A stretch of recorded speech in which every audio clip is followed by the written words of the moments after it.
3 jours de la vraie Halloween, de la vraie fête d'Halloween, je devrais dire. On a avec nous notre prof de cinéma, Phil Lemieux, qui est là. Merci, Philippe, d'être présent. Ça me fait plaisir. Et on parle, à cause de l'Halloween, de films d'horreur encore cette semaine. Et je te lance tout de suite dans le feu de l'action.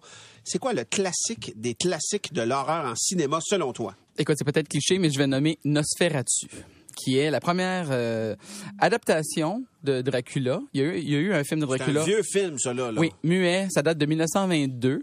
C'est pas le premier film de vampire. Il y a eu Dracula Halala avant ça, qui est un film hongrois. Dracula quoi? Halala. C'est un film hongrois. Puis c'est perdu. C'est un film qu'on n'a pu. On peut pas le voir. Mais Nosferatu est un classique. C'est un film extraordinaire. C'est une adaptation illégale du roman Dracula de Bram Stoker. Wow. Ouais, ils n'ont pas acheté les droits. Puis c'était la première grande cause de droits d'auteur à passer en cours là, à l'époque. C'est la veuve de Bram Stoker qui a poursuivi le studio. Elle a eu gain de cause. Elle a gagné, oui. Oui. Et qu'est-ce qui en fait que c'est un film intéressant? Ben, c'est la métaphore. Dans ce film-là, on sait que le vampire, normalement, peut se transformer en chauve-souris, peut se transformer en jeune prince, même en fumée. Mais Nosferatu ressemble à un grand rat. C'est un rat géant. Il n'y a jamais aucune autre forme dans le film. Il est laid. Il est accompagné par des rats tout le long du film. Mais quand on regarde ça dans le contexte de l'Allemagne des années 20, après la Première Guerre mondiale, c'est la peste ambulante, Nosferatu. C'est ça qui est la métaphore dans le film. Et c'est terrifiant. Et pour un spectateur en 1922, on imagine en Allemagne, ça a dû être vraiment, vraiment épeurant. Mais est-ce qu'aujourd'hui, avec tout ce qui se fait comme horreur et gore et tout, c'est encore un peu ou beaucoup épeurant? Ben, c'est sûr qu'il faut le regarder dans le contexte de l'époque, là, parce qu'un film muet avec le jeu exagéré des acteurs du muet, puis la technique de l'époque, c'est un petit peu drôle aujourd'hui quand on le regarde. Mais dans le contexte de l'époque, c'est vraiment terrifiant. Puis tous les autres films de vampires, là, le vénère, ils font référence. Ah oui. Moi, maintenant que je suis amateur de films de zombies, as-tu des suggestions à me faire? Ben, écoute, les zombies sont très populaires. Évidemment, tout le monde connaît la télésérie Walking Dead. Ouais. Et je pourrais nommer les classiques comme White Zombie ou encore Night of the Living Dead, mais je vais vous nommer un film qui est méconnu, qui, à mon sens, mérite d'être découvert, qui est un excellent film qui s'appelle The Serpent and the Rainbow. Le serpent et l'arc-en-ciel, oui, mais en français, ça s'appelle L'emprise des ténèbres. Fouille-moi pourquoi, là. Ça sera le sujet d'une autre chronique, les titres en français. C'est un film de Wes Craven, le créateur de Scream et de Freddy Krueger, qui a fait Nightmare on Elm Street, mais ça raconte l'histoire véritable d'un ethnobotaniste qui s'appelle Wade Davis, qui lui est allé en Haïti et a étudié là, les phénomènes du vaudou, a découvert une plante qui, lorsque ingérée, diminue les signes vitaux de la personne à un tel point qu'elle peut être mal diagnostiquée comme étant morte. Nous place comme en léthargie. Oui. Et ce qui est arrivé en Haïti, c'est qu'il y a des gens qui ont été enterrés vivants et ils ont dû sortir d'eux-mêmes de leur tombe. Et de là est née la légende des zombies Parce et des qu'ils avaient morts bouffé vivants. de cette plante-là par accident? Oui. C'est de là que ça vient. Donc, pour les amateurs de zombies, c'est vraiment un film à voir. C'est un film qui est épeurant. On est enterré vivant avec le personnage principal dans le film. C'est très claustrophobe. Et c'est absolument extraordinaire. The Serpent and the Rainbow. Si je dis à Philippe Lemieux que mon incontournable, mon must pour les films type horreur, c'est les loups-garous et tout le suspense de Twilight, il se passe quoi? Il se passe qu'on était amis avant, Patrice, mais là, on va mettre tout de suite une chose au clair, OK? C'est pas mon cas, là, mais... Je vais profiter de ma tribune là, pour mettre une chose au clair. Un vampire passera pas tout son temps au secondaire à cruiser les étudiantes. Surtout, tu connais des vampires, toi. Surtout, un vampire ne brille pas au soleil, tabarnouche, on va mettre ça au clair. Et, tu sais, un triangle amoureux... Ça respecte pas la tradition. C'est ça qui te fâche là-dedans. Ben, pas juste ça. Moi, le triangle amoureux où la fille arrive pas à décider entre un vampire et un loup-garou, on s'entend qu'elle arrive pas à faire un choix entre quelqu'un qui est mort et un animal. Elle a un problème psychologique assez important, là. Mais interview avec un vampire, c'était quand même bon avec Brad Pitt. Oui, ça, c'était beaucoup mieux. Oui. Beaucoup mieux. OK, mais si on cherche un bon film de fantômes à ce moment-là... Ouais, peut-être pas. Moi, j'irais pour House on Haunted Hill, réalisé en 1959, qui met en vedette Vincent Price, la version originale de ce film-là, réalisé par William Castle. William Castle était reconnu comme étant le producteur au gimmick. Lui, il aimait ça arranger les choses dans les salles de cinéma. Il est le premier à avoir installé des sièges vibrants dans une salle de cinéma. Okay. Et pour House on Haunted Hill, à la fin, quand le squelette vient attaquer l'actrice principale, il avait accroché un squelette au plafond du cinéma et le faisait balancer au-dessus de la salle. Comme ça, pour faire peur aux gens. Qui sont morts. Non, pas à ma connaissance. Il n'y a pas de gens qui sont morts. Mais pour vous, les peureux, là, qui m'avez dit que vous n'aimez pas tant les films d'horreur. Moi, je suis incapable. Dans un autre de ces films, il y avait une pause de 45 secondes qui était la pause du peureux. Le film arrête quand ça devenait trop intense. Et là, vous donnez 45 secondes pour quitter la salle. Pour vrai. Devant tout le monde. Ça Hey, va ça, amplifier l'effet après, par exemple. Moi, je vais t'expliquer. En fait, c'est les films d'horreur qui ont une connotation spirituelle qui me font peur. Mais si tu mets une bébête alien, là, je ris tout le long du film. Ça me fait zéro peur. Et genre de film d'horreur comme ça. Mais les vampires et ces choses-là vont peut-être m'atteindre un petit peu plus. Philippe, on te garde dans le garde-robe. Et tout de suite après, ou en dessous du lit. Philippe Lemieux, prof de cinéma au Cégep de Saint-Jérôme, qui est avec nous pour nous parler de ces classiques du cinéma d'horreur. Oui, on veut savoir lequel est le film d'horreur qui a plus influencé le genre. Pour toi, là, un film fort, autrement dit. Ça, il n'y a aucun doute, c'est le Psychose d'Alfred Hitchcock. Ah oui, ben oui. Ce que peu de gens savent, c'est que Psychose est basé sur un roman qui a été publié quelques années auparavant. Et l'auteur, lui, s'est basé sur un véritable tueur en série qui avait été arrêté à la fin des années 50, qui s'appelle Ed Gein.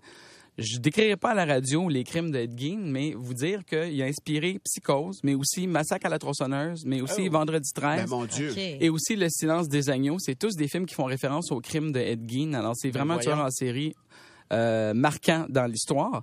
Et la scène de la douche, évidemment, tout le monde la connaît. Ils ont tourné pendant une semaine les 77 plans de caméra nécessaires. Et Hitchcock, pour pas traumatiser toute une génération, a tourné le film en noir et blanc. Et il s'est rendu compte que le sang de théâtre, qui est rouge, en noir et blanc, paraissait gris, n'était pas très réaliste. Alors, le sang dans la scène de la douche, c'est du sirop au chocolat Bosco. Pour que ce soit noir, Oui, foncé. pour que ça ait l'air en noir et blanc du véritable sang, c'est du sirop au chocolat.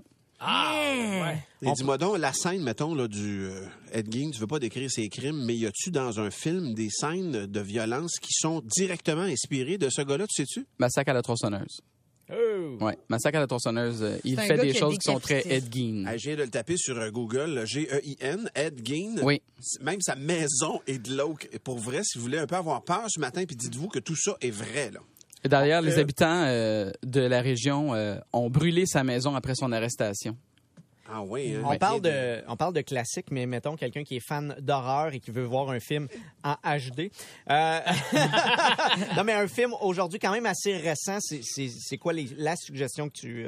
Ben, il y en a plusieurs, mais j'ai beaucoup aimé dans les dernières années L'exorcisme d'Emily Rose. OK. On parle tout le temps de L'Exorciste comme étant le film d'exorcisme extraordinaire, mais celui-là aussi est basé sur un fait vécu, sur une fille qui est morte suite à son exorcisme en 1976. Moi, je l'ai vu et j'ai pas apprécié, là. J'ai eu peur. Bon, donc, ça veut dire que tu as apprécié, parce qu'un film d'horreur, sa mission, c'est de te faire peur. Oui, j'ai réussi. Mission accomplie. Puis, en même temps, c'est un film d'horreur, c'est aussi un drame légal, parce que c'est un film qui oscille entre le point de vue scientifique. Alors, la pauvre fille avait-elle un problème mental, avait-elle des problèmes physiques? Et le côté religieux, le côté paranormal. C'est-tu plus ou moins épeurant que Mon fantôme d'amour ou tu le situerais par rapport à ça? Y a-t-il quelqu'un d'autre qui a une question à me poser? Ben écoute, hors d'onde, juste avant, on a un méga fan d'humour ici. Tu proposais It Follows, c'est Oui. ça? Oui, Pas tu d'humour, voulais mais dire d'horreur. d'horreur. J'ai dit d'humour. Oui. Pardon, Ouais, excuse-moi, un d'horreur. méga fan d'horreur en Oui. Sébastien Autour, It notre producteur. Follows. It Follows, tu le suggères pourquoi? Écoute, c'est un film extraordinaire. C'est une super métaphore pour les maladies transmises sexuellement. J'en dirai pas plus parce que je veux pas ruiner le plaisir. Mais c'est un film qui est filmé avec des longs plans de caméra de 2-3 minutes, des plans séquences, et c'est vraiment épeurant au sens intellectuel, au sens psychologique. Là. C'est pas un film gore du tout, mais c'est un film qui vient te chercher dans les tripes, là, puis qui est vraiment, tu finis le film, puis tu y réfléchis, puis tu y penses pendant plusieurs jours. Et d'autres incontournables si on va à l'échelle internationale, à titre d'exemple? Ben, il faut absolument que je mentionne Suspiria. Suspiria est un classique de l'Italie, du réalisateur Dario Argento, qui est reconnu pour ses films d'horreur.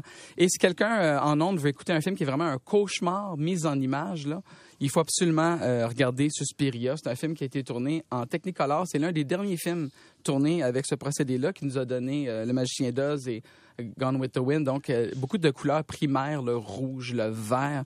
Et avec une musique d'un groupe rock progressif qui s'appelle Goblin, ça donne un film qui est tout à fait bizarre, étrange et mémorable. Okay. Philippe, je veux profiter de ta présence et ça n'a pas rapport du tout avec les films d'horreur, mais Tammy, il y a une question pour toi. Mais Bon, en fait, d'accord. c'est que Michael Macy, ça, c'est l'homme qui a accidentellement tué Brandon Lee, qui est le fils de Bruce Lee, Ouais. dans le film Le Corbeau. Oui. Pendant une scène de Qu'est-ce qui s'est tournage, passé? il est décédé tout récemment, il y a quelques jours, et il disait, à quelques années avant sa mort, que ça le hantait encore, que ça l'avait traumatisé. Ben, je comprends. Raconte ce qui s'est passé. C'est le tournage d'une scène de fusillade dans The Crow en 1993. The Crow arrive dans une salle, il est debout sur une table et il y a un paquet de malfrats qui vont le fusiller. Évidemment, c'est des fusils accessoires, donc des fusils à blanc, mais il y en a un qui a été mal vérifié.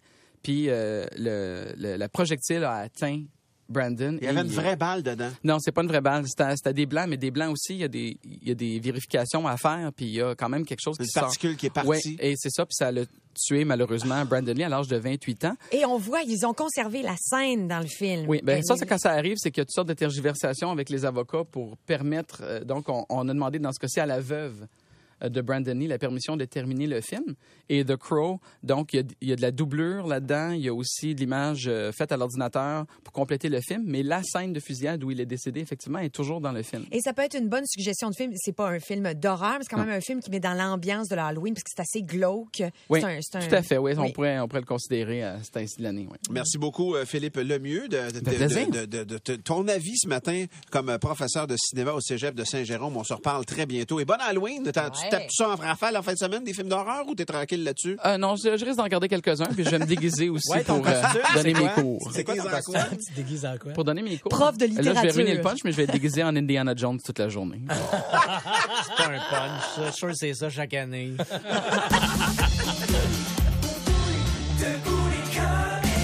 En semaine, dès 5h30. 96.9.